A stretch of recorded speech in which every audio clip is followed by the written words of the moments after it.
Mercredi 7 janvier 2026, 4e édition de Royal Soir. Bonsoir à vous. Good evening, Evans William Jobati. Good evening to you, Olivier Ndema. Good evening, ladies and gentlemen. Let's first take all the headlines. Des milliards de pertes sèches, 200 milliards enregistrés par les entreprises camerounaises en 2025. Les chiffres sont du GCAM. And sport, all 8 teams for the quarterfinal pairs of the 2025 AFCON in Morocco are now known, with teams actually preparing to face their opponents. We will be bringing you all these updates and more when our special envoys to Morocco are on standby. Stay tuned. Royal Soir, première partie. Olivier Ndema et Paul. Et d'abord, ce communiqué du cabinet civil de la présidence de la République. Ce jour, le président de la République, Paul Biya, recevra demain jeudi les vœux de bonne année des membres du corps diplomatique en service au Cameroun et des corps constitués. L'attestation de conformité fiscale, document exigé lors de la déclaration de candidature pour les élections municipales et législatives, pose problème. Le Front des démocrates camerounais a saisi le Conseil constitutionnel et le Conseil électoral afin d'en exiger la suppression. Le scrutin pour les municipales et législatives auront lieu cette année 2026. Voici sur la question le reportage de Jean-Marie Anaba, éditorialiste politique à Royal FM. La loi portant code électoral prévoit qu'en cas d'élection des députés ou des conseillers municipaux, les candidats doivent fournir, entre autres pièces, un certificat d'imposition ou de non-imposition, motif même de la réclamation du Front des démocrates camerounais qui s'appuie sur les dispositions des articles 165 et 182 de cette loi. Denis Emilien Atangana, président national.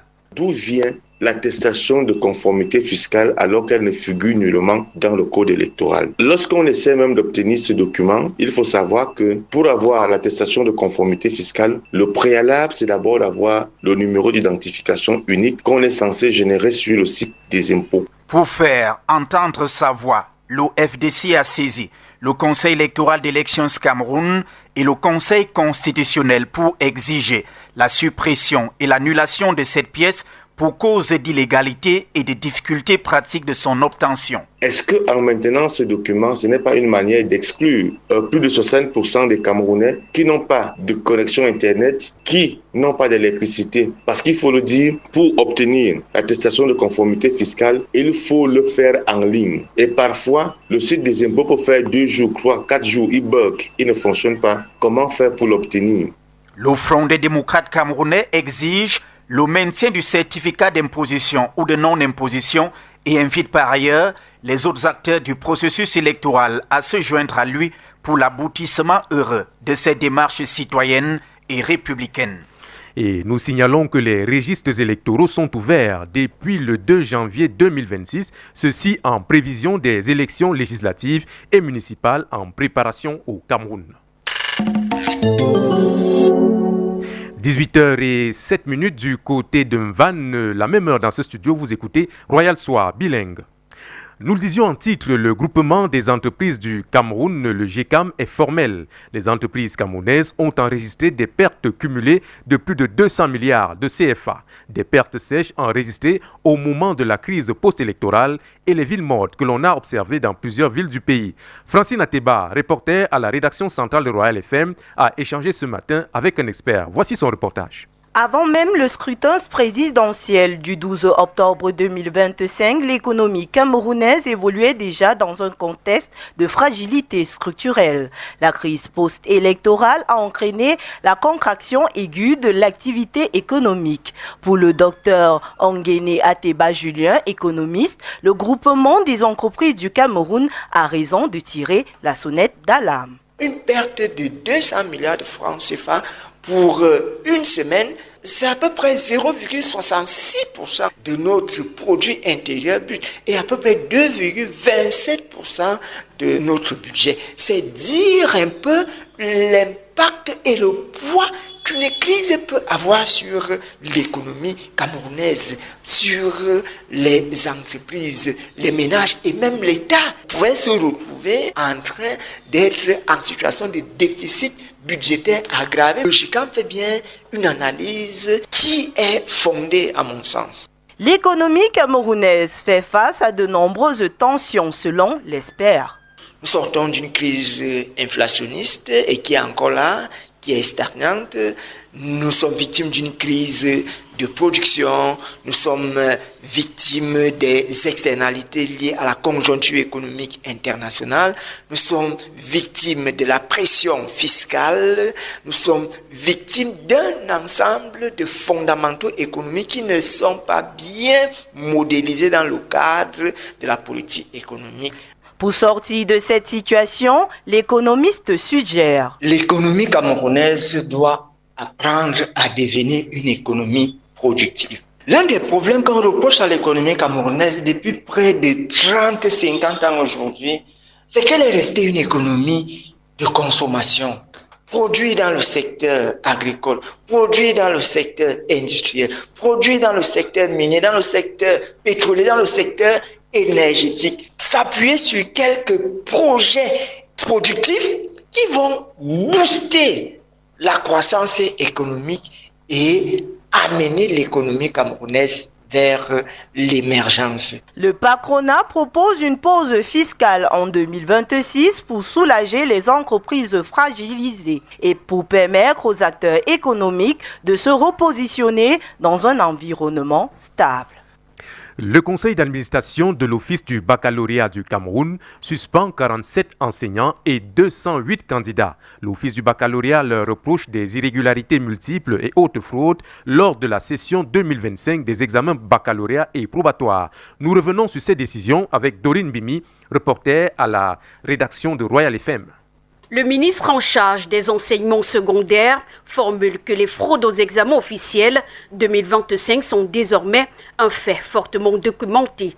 Et selon certains règlements en lien à l'Office du baccalauréat, tout doit être précis et concis. Précision faite par le censeur des enseignements généraux du lycée technique de Meskine, Isaac Noël Makam Pevetni. Il est important d'abord de rappeler que l'Office du bac, comme des organisations qui se respectent, a des règlements qui régissent son fonctionnement. Commençons par déjà le choix des intervenants aux examens de l'Office du bac. Les choix ne se font pas au hasard. La première phase consiste à faire une sorte de demande, c'est-à-dire que les correcteurs, surveillants, chefs de mission et les auxiliaires chefs de mission, remplissent une fiche qui leur donnera la possibilité de participer à ces examens. Désignés comme surveillants, chargés de mission ou auxiliaires chefs de mission, il y a une réunion préparatoire qui va impliquer tous les intervenants, du chef de sous-centre au surveillant de salle. Et pendant ces réunions, on prend la peine de lire le memento de chaque intervenant. On prend la peine d'expliquer à chacun quel est son rôle.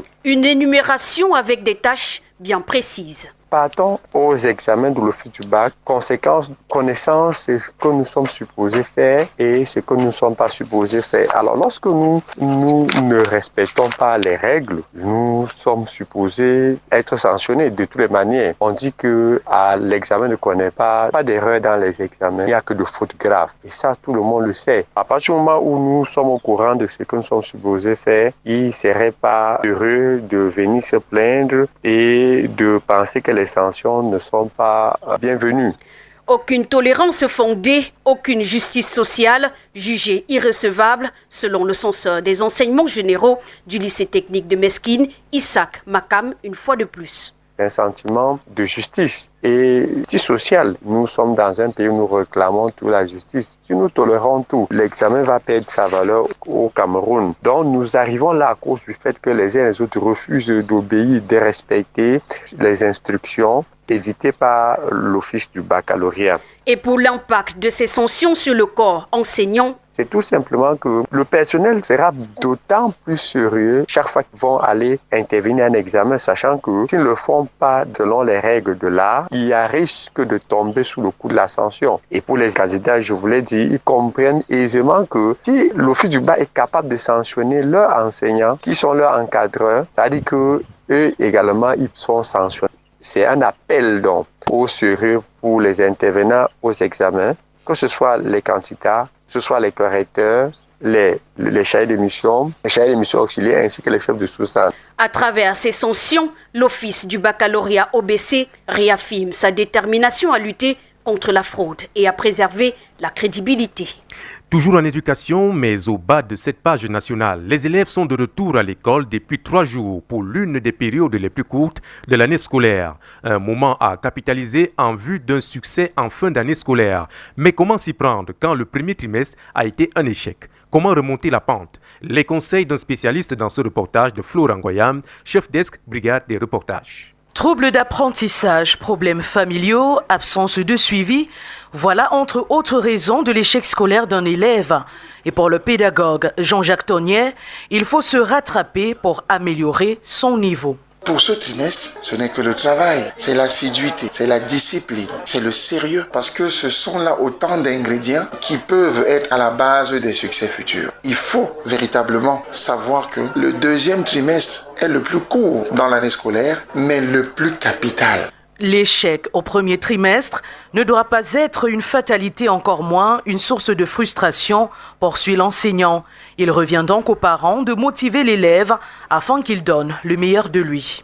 Les parents doivent l'aider à faire ses devoirs s'il est dans des petites classes. Ils doivent surtout éviter de le stigmatiser, mais il doit plus que jamais s'inscrire dans un rôle d'accompagnateur parce que le parent, c'est le tuteur sur lequel l'enfant s'appuie lorsqu'il veut perdre son équilibre. C'est le conseiller qui est là pour rassurer lorsque les notes semblent ne pas suivre à l'école. Et c'est surtout ce gardien-là qui doit, par sa présence, aider l'enfant à ne pas détester la matière qu'il ne comprend pas. S'il est difficile pour l'enseignant de suivre individuellement les enfants du fait des effectifs pléthoriques, il peut tout de même adopter des attitudes qui contribueraient à la réussite de l'enfant. L'enseignant se doit d'être patient, d'être également ce parent à l'école, à l'écoute des enfants. Mais voyez-vous, il faudrait que l'enfant soit prompt à avoir cette explication-là qui fait blocage à ce qu'il assimile bien les enseignements.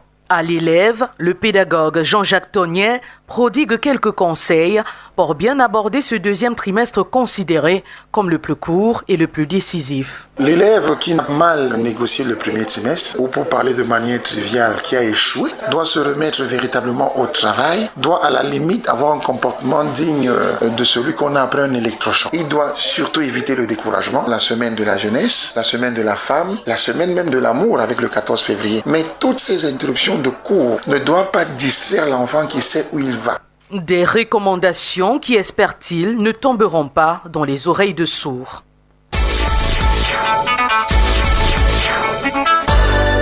La page internationale. Et nous nous rendons dans le Proche-Orient, en Iran. Les manifestations et mouvements d'humeur des populations iraniennes sont chaque jour plus violents. Les Iraniens, depuis décembre dernier, descendent dans la rue dans plusieurs villes du pays du fait de la vie chère. Plusieurs morts ont été enregistrés, ainsi que plus d'un millier d'arrestations du fait de la répression policière.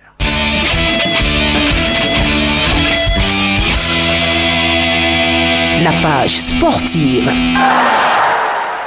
Cannes Maroc 2025, les affiches des quarts de finale sont connues. Le Maroc va affronter le Cameroun, c'est vendredi prochain. Le Nigeria fera face à l'Algérie. Le Sénégal, vainqueur de la Cannes 2021 au Cameroun, va disputer le passage en demi-finale avec le Mali. La Côte d'Ivoire, tenante du titre, croisera le fer avec l'Égypte. Aujourd'hui et demain sont jours de repos. La compétition reprend vendredi prochain et les Lions vont jouer vendredi justement dès 20h. The second part of the news in the English language with Evans Williams Njobati. Dear listeners, thanks for staying with us. Let's talk about education. The Office du Baccalauréat du Cameroun, OBAC, has suspended 47 teachers and 208 examination candidates of the 2025 examination session. The decision was reached during a recent Board of Directors session, which confirmed the suspended individuals were involved in various forms of examination malpractices. Even though these measures has been lauded, experts say the after effects of these details with you, Glory Gange. Julius Neba is an examiner. He expresses mixed feelings about the information concerning his fellow colleagues and students. On the positive side of the message, I am happy that we could denounce publicly evil, especially in the education sector, which I think has been eaten by cankerworm. On the negative aspect of it, these are the teachers who are supposed to inculcate good morals in the learner. They have been suspended right up to 47, which is a huge number because of examination malpractice. 208 learners. This is already telling us there's a little number caught. We don't know how many were not caught or how many bribed their way out. Suspending learners and teachers in the middle of the school year can bring about negative impacts on the educational system as well as the individuals involved. However, being aware of the consequences, the expert emphasizes that the perpetrators should be made to pay for their crimes. Any teacher caught in this act should not only be suspended, should be seriously sanctioned, so that those that enter through the back door should easily leave through the back door. And any hierarchy seen covering such teachers who are out to destroy the young minds that are the future of this nation should as well be sanctioned, so that there should be clear sanity in the system. In order to eliminate this vice from the educational system, Julius Neba proposes the following measures. We should start by looking at those that are recruited into the system from their past moral records right up to their presence. Before we can give them posts of responsibility, I think some probation period should be given to them so that we study them before they can even put them. And if you're putting them into this system, they should be helping staff. Moral education and civic education should be taken seriously in all the schools at all levels, and it should be done practically. It is worth noting that this decision ties with the government's effort to fight widespread fraud and corruption in the educational sector through surveillance of examination exercises spearheaded by the various education ministries in the country. Still in education, this time around with focus on the resumption of classes for the midterm of the 2025-2026 academic year, as the teaching and learning exercise picked up last Monday, January 5, 2026. More effective measures have been adopted by school administrators to support learners who performed poorly at the end of the first term. In the following except, the pedagogue Wumeni Bertrand outlines some ways through which these students can be accompanied during this semester. He spoke to our reporter Glory Gange. The second term began on the 5th of January, but of course, technically, the second term begins at the end of November. So by the time the students have already finished writing their exams, the second term begins. That's why when they start in December, they have just a week to go. Then the following week, they start writing their second term exams. But then, for those students who did not perform very well, before going home, they knew, and the teachers had already given them some work to do. In most of the schools, teachers give them some questions on which to work. There's a certain follow-up with students, but especially with those students, the Christmas holiday, especially for those students who do not perform very well, it is not a time for them to rest, because as soon as school begins, we go into another exam. So most often, students who do not perform very well, they are treated specially, because following the CBA system, all students are supposed to pass. And for us to make it possible, we have to follow students individually to work on their weaknesses, so much so that when the second term begins, you see an improvement in their performances, and during the third term, there's another significant improvement in their performances, so much so that you might see a child beginning with 7 average and at the end of the year having 12 average, which is not very good, but at least the child must have shown sign of hard work. We move now to politics. The Cameroon Democratic Front Party, CDF, has seized the Electoral Council and the Constitutional Council, requesting that the tax compliance certificate be annulled. The CDF made this request via a communique signed by the party's national president, Denis Emilien Atangana. Given that this appeal comes at a time when the country prepares to hold the twin election, that is the municipal and the legislative elections, our newsroom caught up with the concern, and this is what he had to say.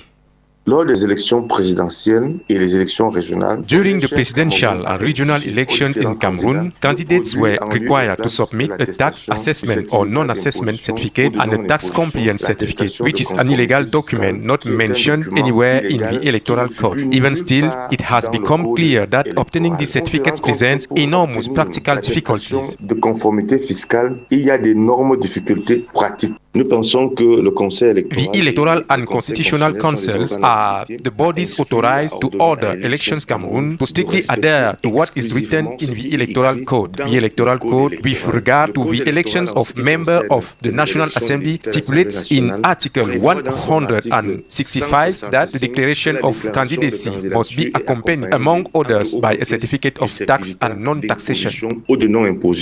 Regarding municipal election, Article 182 stipulates that the declaration of candidacy for the elections of municipal council must be accompanied, amongst others, by a tax certificate or a certificate of non-taxation. It is therefore unclear where the tax compliance certificate comes from, as this is not mentioned in the Electoral Code.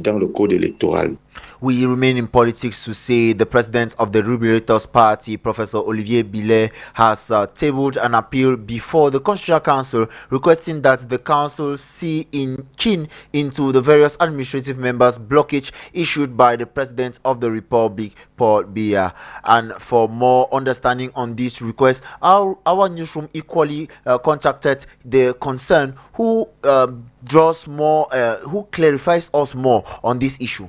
We have a situation in which the head of state has not been able to replace them since 2019. This situation, let's say, blockage, also concerned legislative and the judiciary power. And this produces a lot of mishappiness in the general people who are working in the public service. So Constitutional Council is that institution in charge of examining this kind of issue. They had to receive that request from us. So the liberators are requesting, let's say, want the Constitutional Council to make the constatation of the situation of inability of the head of state to carry out his functions. And this constatation should lead to an impeachment. That's what we are actually asking to the Constitutional Council of Cameroon to do, so as to give to the country a new impetus, so that the country can go to a situation of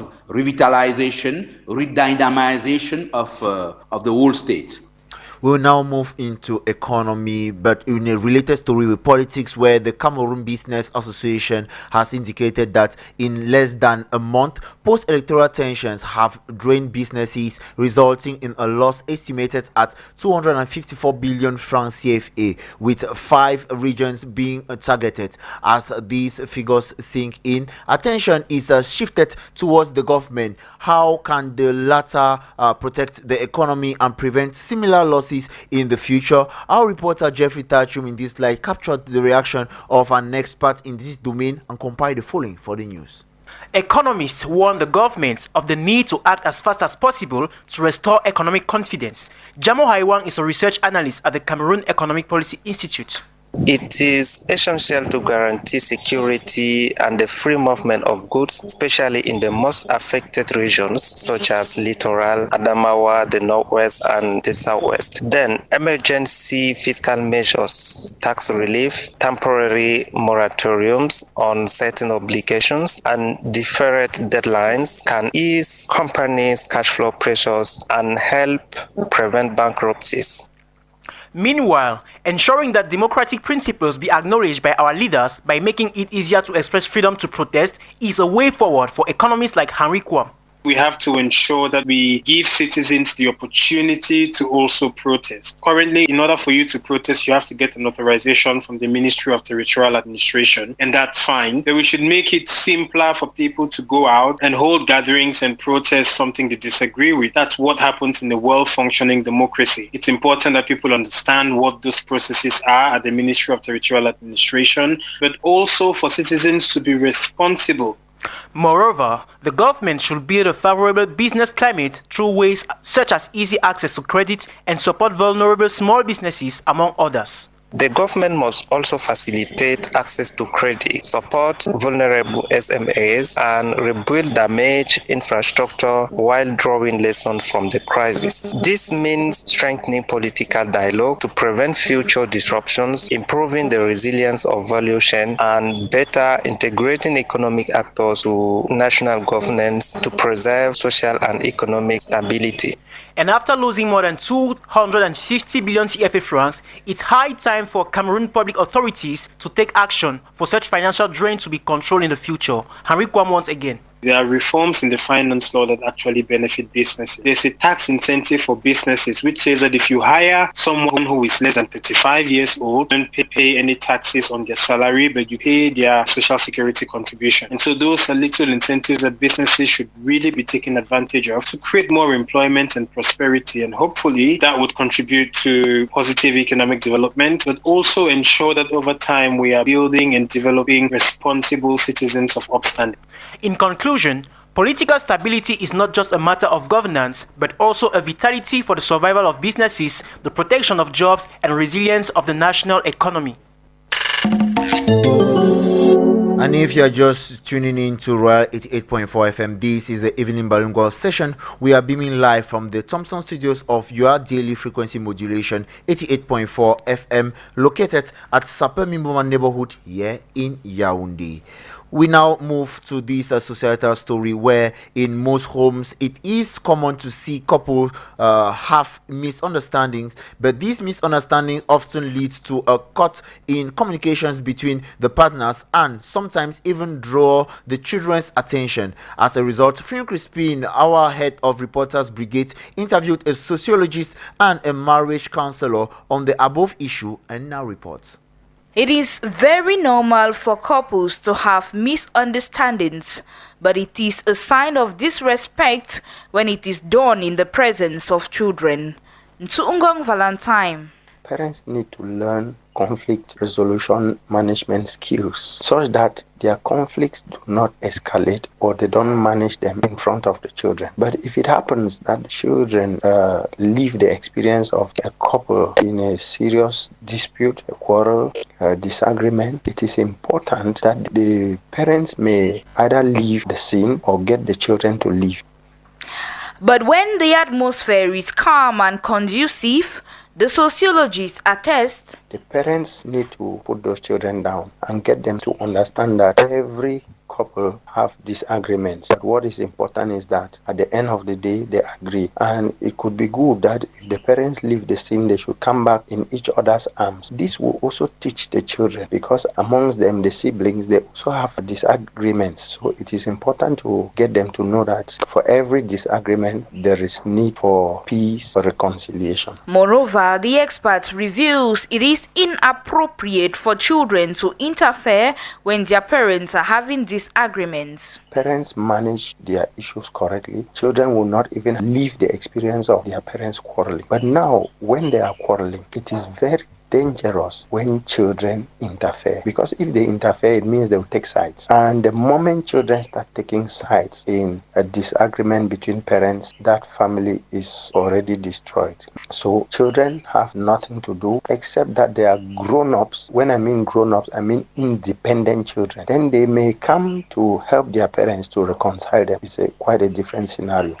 According to the marriage counselor and sociologist, better ways to handle disagreement in marriages involves open communication, active listening, and focusing on the issue, not each other. Frimi Crispin equally caught up with Pastor Tita David of the Full Gospel Mission, who attests that God has reserved a place for couples to meet no matter the situation that is their bedroom. Take a listen to him. Misunderstandings, first of all, are bound to come. These things, they come to help the couples to know themselves better. It doesn't come for the couples to separate. It comes to help themselves know better. That is the purpose for these things. And I will say that when couples have children, and they have misunderstandings, they shouldn't transfer their misunderstandings to their children. They should not get their children into their misunderstanding. It should be resolved at their personal level. And when they are among themselves, maybe in their bedroom, they can react and do whatever they have to react among themselves. But once they're out and among their children, it should not portray. The children should not take note. They should not extend it to where the children are, because it is going to have a negative impact on the life of the children. There's a place that God has reserved for couple, which is their bedroom, where only two of them meet. They can resolve their misunderstanding there, two of them. Now, when it comes to children interfering, I would rather suggest that children should not get involved, because they may not know to which extent. They may not have also been well matured enough to understand some things when it comes to couples living together. But however, children can also play a great role in bringing parents together when they don't understand themselves. Children can act as a bridge to bring the parents together. They can advise, they can also give counsel.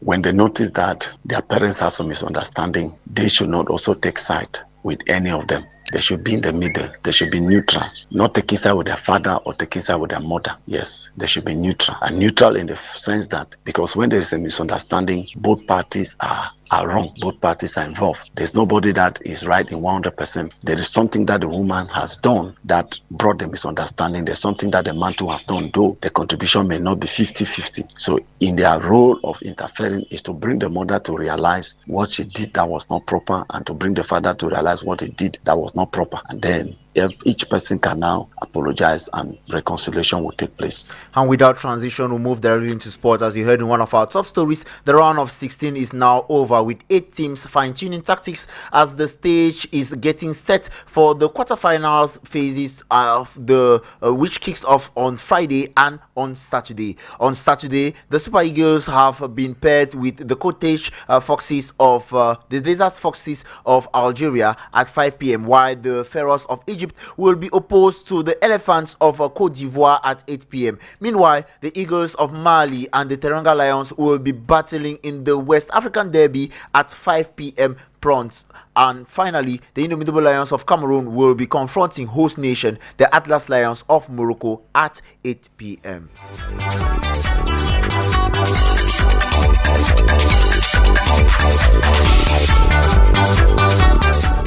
And it is on that note we end the 6 p.m. news. More information will be for you during the 8 a.m. news tomorrow. The Team KPN company is comprised of Romuald Ekume, who handled the technical dashboard, video editing on our Facebook and YouTube live pages. We had Brian Bida and Boris Tedogmo. Production assistance was conducted by Claude Baoken and Jeffrey Tachum. News editing Bertrand Wana and Mapala Zita. Editorial coaching Ebebela Samari. Coordination Roger Kiek. General supervision the Reverend Pastor Bissaye Manuel.